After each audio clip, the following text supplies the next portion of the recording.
제 기억 속 아버지는 늘 무표정하고 말수가 적은 분이었습니다. 아침 일찍 나가서 밤늦게 들어오시는 아버지의 얼굴에는 피로가 가득했습니다. 다정한 말 한마디 없으셨고 늘 공부해라, 집에 일찍 들어와라 같은 말뿐이었습니다. 다른 집 아이들이 아빠와 함께 공원에서 뛰어노는 모습을 볼 때면 저는 부러움과 동시에 서운함이 밀려왔습니다. 어린 저는 그런 아버지가 너무 답답했습니다. 왜 다른 집 아빠들처럼 웃으며 장난도 치지 않으실까요? 왜 재밌게 놀아주지 않으실까요? 학교에서 친구들이 우리 아빠는 어제 놀이공원에 데려가 줬어라고 자랑할 때면 저는 고개를 숙이고 말았습니다. 아버지는 그런 것들과는 거리가 먼 분이셨으니까요. 집에 돌아와서도 아버지는 늘 묵묵히 일만 하셨습니다. 신문을 보시거나 서류를 정리하시거나 아니면 혼자 술잔을 기울이셨습니다. 저는 그런 아버지가 차갑게 느껴졌고 때로는 무서웠습니다. 마치 저와는 다른 세상의 사람처럼 멀게만 느껴졌습니다. 아버지의 사랑을 확인하고 싶었지만 그분은 절대 그런 표현을 하지 않으셨습니다. 그래서 저는 아버지가 저를 사랑하는지조차 확신할 수 없었습니다. 그런데 이상한 일들이 있었습니다. 제가 무심코 지나가듯 학교에서 친구가 새로 나온 과자를 가져왔는데 안 나눠줬어. 나도 먹고 싶은데 라고 혼잣말처럼 중얼거리면 며칠 뒤 식탁 위에 그 과자가 올라와 있곤 했습니다. 저는 처음엔 어머니가 사주신 줄 알았습니다. 하지만 어머니께 물어봐도 모른다고 하셨죠. 어느 날은 뛰어놀다 지쳐서 책상에 엎드려 잠들었는데 아침에 눈을 뜨면 제 머리맡에 작은 장난감과 귤 하나가 놓여 있기도 했습니다. 시험을 못 봐서 풀이 죽어 있을 때면 어디선가 제가 좋아하는 만화책이 나타났고 감기에 걸려 열이 날 때면 제 좋아하는 음료수가 침대 옆 탁자에 놓여 있었습니다. 아버지는 절대 사왔다거나 힘내라는 말을 하지 않으셨습니다. 그저 모른 척 아무 일 없었다는 듯 하셨죠. 어린 저는 그저 그런가 보다 여기고 말았습니다. 그때는 몰랐습니다. 그 모든 것들이 아버지의 조용한 사랑이었다는 것을요. 그렇게 시간이 흘러 저는 어른이 되었습니다. 대학을 졸업하고 직장을 구하느라 바쁜 나날을 보내고 있던 어느 날 갑작스런 소식이 왔습니다.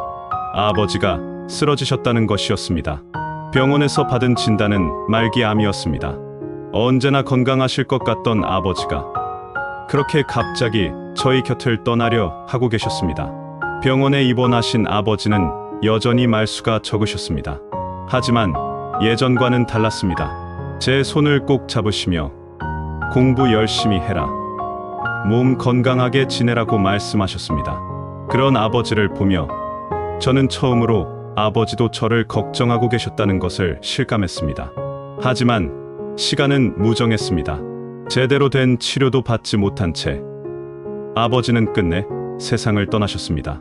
마지막 순간까지도 아버지는 제 손을 잡고 저를 걱정하시며 눈을 감으셨습니다.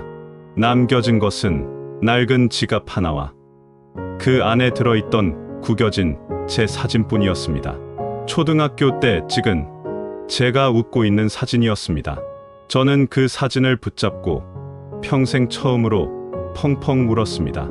아버지, 그제야 느껴지는 그리움과 후회가 가슴을 짓눌렀습니다. 아버지가 떠나시고 난 후 몇 년 뒤 저도 결혼을 하고 아이를 낳아 키우며 살게 되었습니다. 이제 저도 한 가정의 가장이 되었습니다. 매일 아침 일찍 출근해서 밤늦게 들어오는 생활이 반복되었습니다. 아이 기저귀 값, 분유값, 병원비, 생각보다 많은 돈이 필요했고 책임감의 무게는 상상보다 훨씬 무거웠습니다. 하루하루 돈을 벌고 가정을 책임지다 보니 저도 모르게 한숨이 늘고 말이 줄었습니다. 퇴근해서 집에 오면 피곤해 지쳐 아이와 놀아줄 여유도 없었습니다.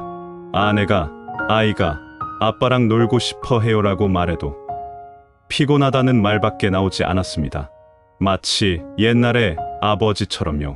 그러다 문득 아버지가 떠올랐습니다. 퇴근길에 아이가 먹고 싶다고 했던 과자를 괜히 집어들고 있는 제 모습을, 잠든 아이, 머리맡에 작은 장난감을 살며시 놓아주고 있는 제 모습을 보며 그제야 알았습니다. 아버지가 제게 해주셨던 모든 것이 말로는 표현하지 않으셨지만 힘든 일상을 이겨내려는 그분만의 사랑이었구나 하고 말이죠. 저는 이제야 아버지의 마음을 이해할 수 있게 되었습니다. 지금 저는 아버지가 왜 무뚝뚝하셨는지, 왜 혼자 술잔만 기울이셨는지, 왜 말없이 선물만 두고 가셨는지 다 압니다. 가장의 무게가 얼마나 무거운지, 사랑을 표현하는 것이 얼마나 어려운 일인지, 그리고 가족을 위해 자신을 희생한다는 것이 어떤 의미인지 이제는 알겠습니다. 아버지는 말씀이 서툴렀을 뿐 저를 누구보다 사랑하고 계셨습니다. 매일 새벽에 일터로 나서시면서도 제가 원하는 것들을 기억해 두셨고, 제가 아플 때는 밤새 걱정하셨을 것입니다. 그 모든 무뚝뚝한 행동들 뒤에는 아버지의 깊은 사랑이 숨어 있었습니다. 하지만 이제는 그 마음을 직접 들을 수 없습니다. 아버지가 떠나신 빈자리는 시간이 흘러도 채워지지 않습니다.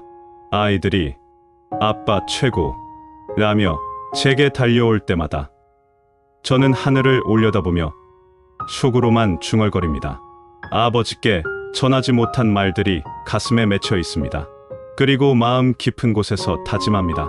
제 아이들에게는 사랑한다는 말을 자주 해주겠다고, 안아주고 함께 웃어주겠다고 말이죠. 아버지가 해주지 못했던 것들을 제가 해주겠다고, 그것이 아버지의 사랑에 보답하는 길이라고 믿으면서요. 아버지, 이제야 알았어요. 아버지의 그 모든 침묵이 사랑이었다는 것을 말하지 못해서 죄송해요.